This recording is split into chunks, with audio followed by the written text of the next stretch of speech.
Namaste, hello. My name is Leanne Peters. I'm from templeofbalance.com.au, Temple of Balance on Facebook and Temple of Balance on YouTube, and I'm inspired to share this video about the Kundalini. I am still going to write a blog about it, but I thought it might be nice to have the support of a video as well, because it's a big topic, and I'm just folding my piece of paper here. It's a big topic, and I've got lots I feel like I want to share about my perspective. I haven't really read a lot about the Kundalini. It's just been, what I share is going to be what I've discovered and experienced during my journey. So I work very closely with the chakras, with energy. I have for nearly 20 years, consciously and unconsciously for a lot longer than that.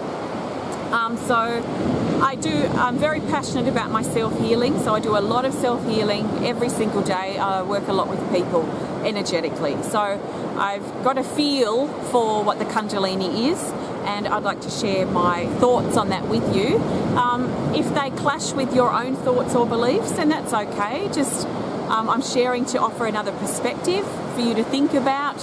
And perhaps if anything resonates, you might want to welcome that into your own understanding of the Kundalini, or if it doesn't resonate, just let it go. It's okay. I'm not sharing here thinking that I know everything. This is just my thoughts right now, and I'm open to them changing myself. So what I feel now, well, first of all, let's talk about the energy system, because that will help you understand a little bit what I'm talking about. So we've got our physical body that we can see in the mirror, we can touch it, we feel pain. We've got this physical body that there's no denying, we can see that.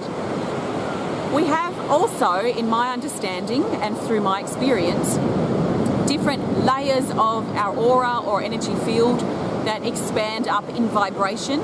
So this is the densest of our vibration in the physical, and then our layers of the aura after that, kind of like going up the keys on a piano. There are different frequencies, different vibrations, until we get to, well, it probably never ends actually. So on the first layer of our aura, called the etheric body, reside 7 major chakras that I've talked a lot about. I'm not going to go into them a lot here. Just have a look on my blog. I might actually share the link in this particular blog article, so you can go to that if you want to. But we've got the base chakra at the tailbone, the sacral chakra under the navel, the solar plexus above the navel, the heart, the throat, the third eye, the crown. They're our 7 major chakras.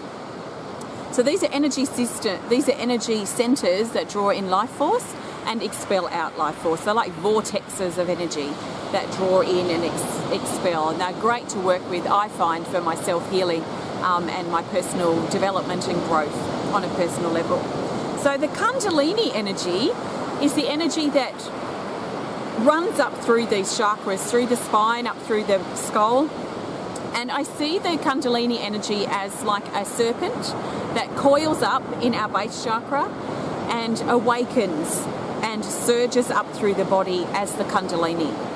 So the Kundalini basically, I feel, is our energy raising in vibration. So it's like a frequency that becomes higher and finer as we raise our vibration. I feel we can't raise our vibration higher than it's going to go, and I feel like if we're carrying baggage that's heavier than the vibration we're trying to achieve, then we're not going to reach that vibration too. I find it comes naturally with my self-healing and my letting go. Is as I let go and deal with the issues that come up for me in my self-healing, then naturally I awaken my Kundalini and go through an energy surge.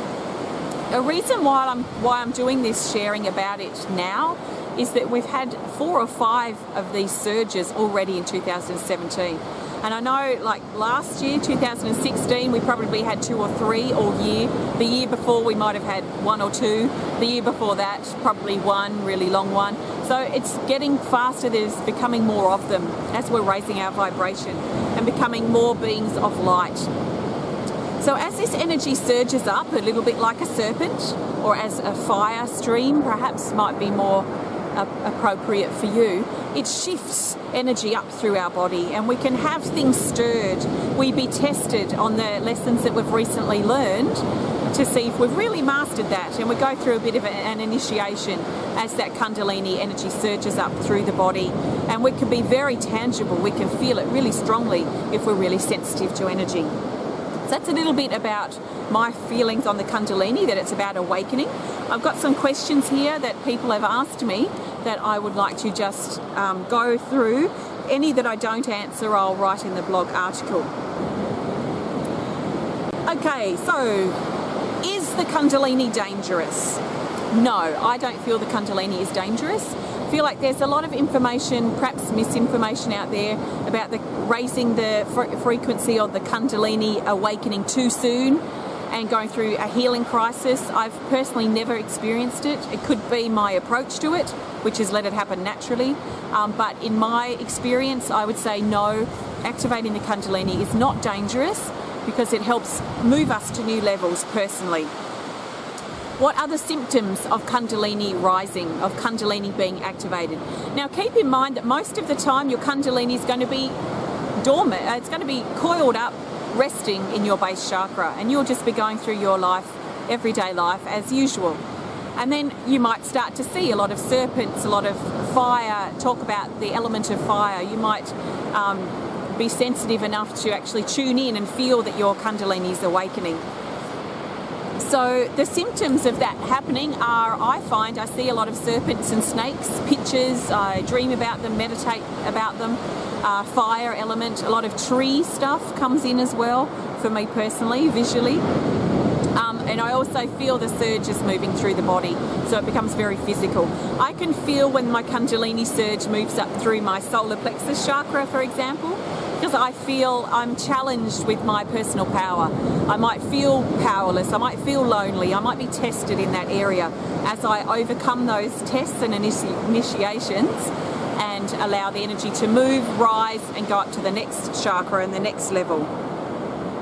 Where is the Kundalini derived? Now I did do a little bit of research on this. The origin of the Kundalini is unknown. The earliest known mention dates to the sacred Vedic collections of writings, known as the Upanishads, perhaps, from 1000 to 500 BC. Historical records show Kundalini was a science of energy and spiritual philosophy. So my understanding of the Kundalini, which I've been talking about, is that it's an energy surge. It's the surge that moves through the body and through the energy field, through the chakras, to raise our energy vibration. How do we help ourselves get through the Kundalini? How do we help ourselves get through the Kundalini and the surge and the awakening of the Kundalini as we go through those? Sometimes it's probably the shortest I've experienced is maybe 2 weeks. Sometimes it's up to a couple of months, this surge that moves through the body. So how can you help yourself get through that? Definitely self-nurturing, but as things are shifting and as things are stirred, as this energy moves up through your body, you'll need to do different things. For example, if you've got the surge going through your sacral chakra, which is your emotional center, you might be really inspired to nurture and care for yourself and go into that self-care mode. If you're shifting energy in your solar plexus, your power center, you might be really bogged down mentally and need to do a lot of activity physically to shift and get that energy moving and pushing through those other chakras. So I feel nurturing, being kind to yourself, drinking lots of water, and just flowing with what's coming up and what you're feeling as you go can be very, very helpful. How do you access the Kundalini? Well, like I've said a couple of times, to me it's a natural process. I don't know that it's something you can stir or stimulate without it being natural, but I haven't had experiences doing it any other way, so that's just what I'm sharing here. Not saying other ways specific might be wrong, I just don't have experience with that, so I can't share that. I don't know if it's possible. So accessing your Kundalini is going to happen naturally, from my point of view, when you have reached a certain level in your vibration, when you've done a lot of, or some, letting go and some release, then the serpent, the Kundalini energy wakens naturally and it will start surging. You might have waves of heat and dealing with very fiery energy like night sweats or sweating in general or just feeling hot. You might be really drawn to fiery colours. or being near a fire, and all this energy just helps keep it shifting and moving on. I feel like that's really important to talk about, is letting this energy move. Don't let it sit, don't dwell on whatever comes up, but process it, deal with it, let it go so the energy can keep going and moving up. It will surge up through the crown. You'll feel probably a strong spiritual connection, strong connection with your guides, your highest self, perhaps your soul, your star home. That's kind of an indication it's getting up around the crown chakra. And once it gets there, then you've reached that new level. The serpent then coils back into the base chakra and rests, waiting for the next awakening, the next surge that naturally occurs for you. So that's my thoughts, some of my thoughts on the Kundalini. If I have more to say, I'll put it in the blog article, but I trust this has been helpful. Thanks for watching. If you want to learn more about my work that I do, please visit templeofbalance.com.au.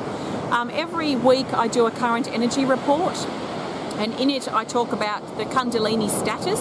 So what status the Kundalini's at in general, whether it's surging, whether it's resting, where it's moving through. So, and I talk a lot about a lot of other things. So if you enjoy my perspective, you might find becoming a Pillar of Light family member really supportive. So have a look if you're inspired to. Thank you so much. Sending you lots of love from my heart to yours. My name's Leanne Peters. I don't know if I told you that. Thanks so much for watching. I'm going to duck down and let you look at these beautiful beach for a moment. Thank you.